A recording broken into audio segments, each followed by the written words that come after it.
given. That one goes pretty much as we expected it to, relatively quick.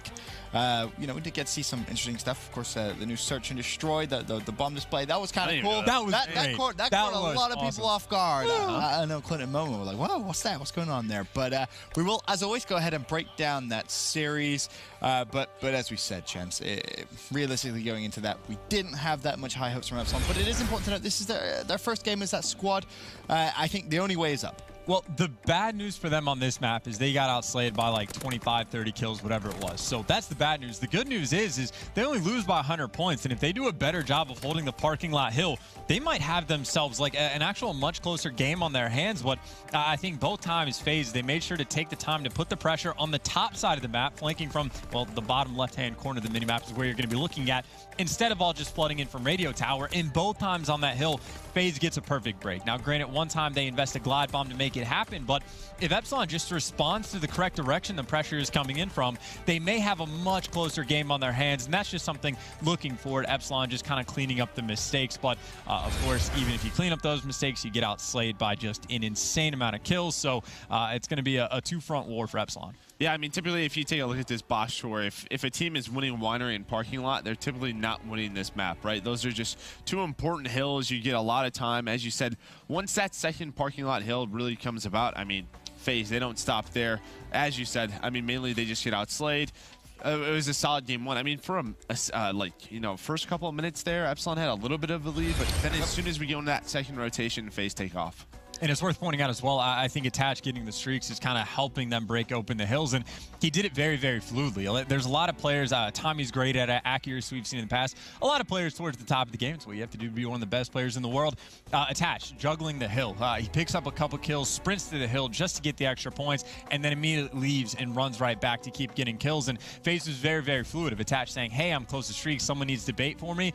Wasted no time. A player immediately goes out, falls, Attach gets the trade. He earns those streaks, and earning the streaks is obviously going to be one of the most important things you can do in your hardpoint games, or really any game mode. And FaZe, again, flawless in their execution from map number one. Well, speaking of earning streaks, it was Dave from Epsilon who actually started off the Search and Destroy very, very well.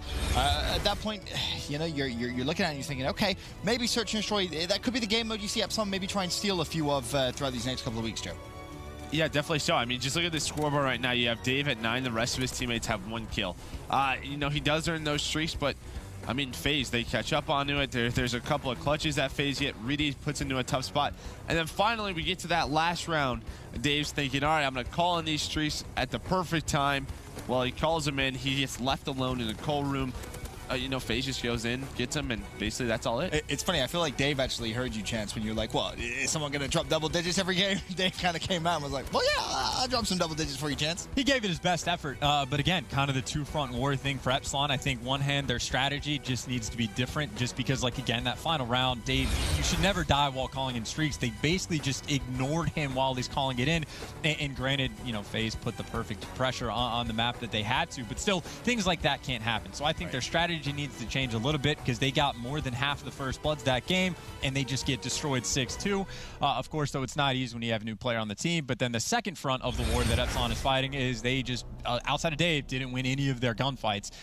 So yeah, they have obvious improvements that they need to make. Yeah, winning Search is going to be pretty tough when you're not winning those early gunfights, that's for sure. At that point, though, FaZe 2-0 up, and then that brings us to our CWL play of the game presented by Scuff Gaming. Priestlet in game 3. He just went absolutely off. And at this point, Joe, it is worth mentioning, close game. Yeah, Epsilon, this is the relay, right? And then one player just forgets to cover that top street. Priestlet's able to get through, picks up 2. He's able to work on some streaks. He gets the return, puts the flag, and then this starts a relay for FaZe. So this is just one of those moments that changes the game, you know. And again, Epsilon, they did pretty solid. They get a counter cap. They start that relay run, and, well, Priest is there to spoil it. Yeah, so fantastic result from FaZe. And Chance, I think you kind of summed it up pretty perfectly in the pre-match. It's one of those games for FaZe they can't afford to drop. They need to be winning these types of games. Absolutely, and they got the very comfortable 3-0. And I think even in that last game, it's the same thing of where Epsilon didn't win any gunfights and FaZe won them them all. I think right off the rip, I think Attach earned streaks. He started like 5-1. Priest got streaks. And I think even in that last game, it's the same thing of where Epsilon didn't win any gunfights and FaZe won them all. I think right off the rip, I think Attach earned streaks. He started like 5-1. Priest got streaks because he gets the black cap.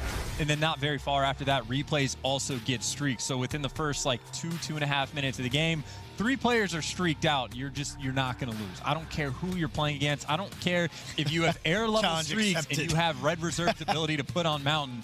You just can't lose with that many streaks, right? So like, FaZe looked great. They won all the gunfights. The players looked great, individually talented, of course.